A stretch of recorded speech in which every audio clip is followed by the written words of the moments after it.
Hi, I'm Dr. Kasia Kynes, and I am the CEO and founder of EBV Global Institute. And today we're talking about best and worst exercises when you have EBV. We will talk about what to do, what not to do, how to navigate exercise and movement when you are trying to heal from the virus.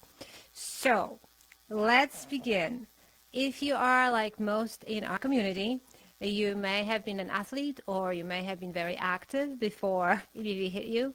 You loved moving and exercising. Maybe you're a jogger, and you really miss that. So what exactly happens and why you had to drop the exercise? Why does it hurt? Here's exactly what happens. You cannot really exercise in the first place because the fatigue is overbearing, but you try to. Your family members, your friends, a well-wishing doctor may tell you actually exercise is healthy for you. You're going to feel better. It'll improve your mood. Get out there, start moving, which is the worst recommendation you can get when you have chronic EBV. And so what do? You drag yourself to a gym. Well, I'll give it a try. You go exercise a little bit, and then you rush home and you crash in bed. And sometimes people get bedridden again for a day or two, just like a worse type of reactivation from the virus. It's a very typical scenario. I hear it all the time. And so let's discuss what actually happens. EBV creates massive amounts of oxidative stress. Oxidation is free radical damage inside your cells. The cells are being damaged. They are prematurely aged. It's a fact of life. All you need to do is leave your bike in the element for a year. It's going to start rusting. Or cut the apple or a potato, cut it in half, leave it on the table. It's going to start browning. So this is a fact of life. We live with it. Except a normal healthy body has enough capacity to create antioxidant activity, and we're supposed to get antioxidants from diet, and that's enough for a healthy person. It's not enough for a person with EBV. The scale is tipped over already. So what you need to know is, because of that oxidative stress, you will not have a good post-exercise recovery. In fact, we should call it post-exercise EBV reactivation. The reason is, when you exercise, normally, any healthy human being, you create oxidative stress too. And that's okay. You may be achy, have achy muscles after you exercise. That's just because the body's catching up. You created that oxidation.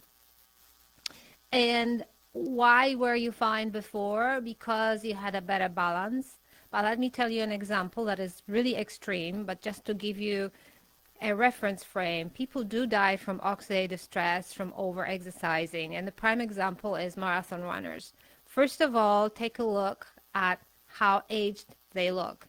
They prematurely age because marathon running is not natural for human body, and you do not have the capacity to replenish antioxidants. It's just not possible. So if you just Google marathon runners and cardiac arrest, you will see that there are quite a lot of consistent cases of people literally dropping dead with heart attacks as marathon runners. So it is a fact of life. It is pretty serious when you have your scale tipped over. Let me see my notes here. What else? Yes. So I don't want to forget to tell you that in terms of EBV specifically, the entry is oral. And one of the favorite sites of EBV is your tonsils. Also, your neck, right around here, has lymph nodes. Lymph nodes, basically, is a collection of toxins. The lymph is moved, and eventually the body detoxifies, eliminates those toxins. So, if EBV creates massive amounts of oxidative stress, these toxins have to go somewhere, so the body will dump them into your lymph nodes because they are, in the neck in particular, because you have tonsils probably infected, or it's the EBV is all around here. So this is the first site of detoxification. The body's trying to clear it, and move it. The issue is The scale is tipped already, like I said, because the amount of oxidative stress is massive. So how many in our community, I'm not joking, can barely move their necks, feel like this area is tender or painful or swollen? That's because you have that congestion, it's not moving. So let me tell you, I'm talking about that because this will be very relevant to actually movement, appropriate movement and exercise for EBV that you really will need to move that. What you need to know, and most people don't know, is that if your lymph nodes, if your lymph excuse me, if your lymph completely stopped moving, you would die because you would be so toxic. So it needs to move. So see, with that, there are particular exercises that are very gentle, that will not reactivate EBV, that will not create more oxidative stress, but it will actually promote the movement of the lymph. Unfortunately, while your bloodstream can move, whether you stand on your head or it disregards gravity, it will always move. Your lymph only moves when you move. So we can't move with EBV, right? Because we don't want to reactivate. We don't want to dump all the toxins and be bedridden again. So what do? So first of all, let's talk about the worst exercises. The worst exercises are vigorous exercises: jogging, running, gym exercises, weight-bearing exercises, anywhere when you get out of breath, dancing, aerobic exercises, cardio. None of that will serve you. Not at this time. You do not have post-exercise recovery, so please don't do it. So what do? First of all, breathing, deep breathing, because right under your diaphragm is some of the largest areas of lymph nodes, actually. So that will only move when you move through deep breath, not shallow breath when you're stressed out. So that's one thing. The most important kind of movement is shaking. There are actually machines, they're quite expensive, where you can sit or stand. They shake you. Actually, you don't have to do anything. But let's do it on the cheap.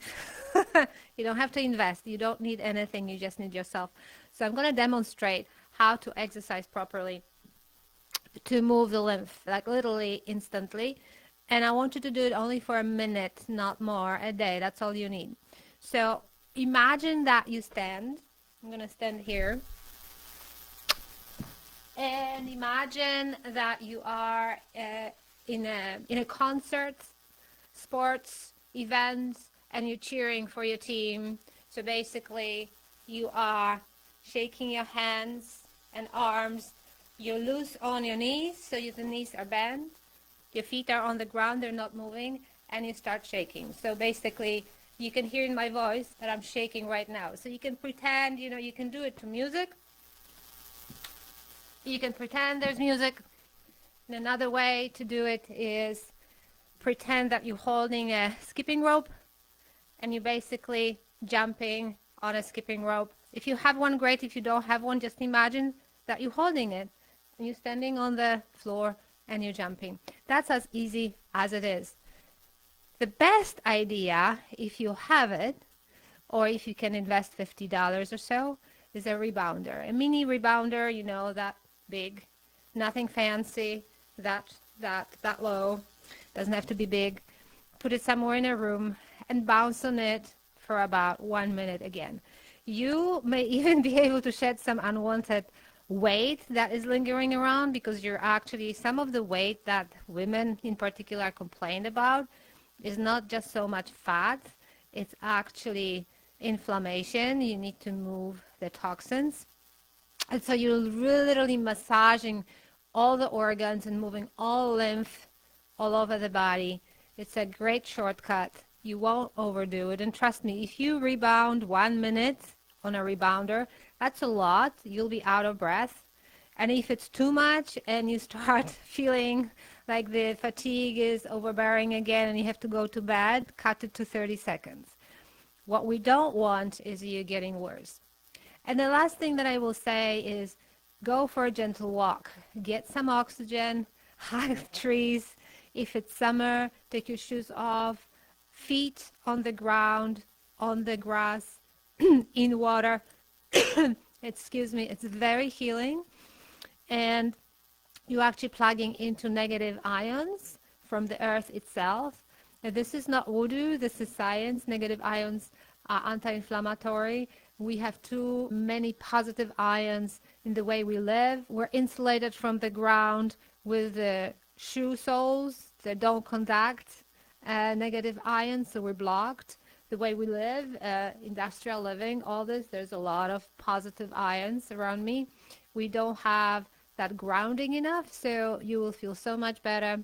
Oxygen into the brain, and that, if you can walk, sometimes people cannot, but if you can take like a 1 minute walk outside, gentle, not brisk, that will be fantastic.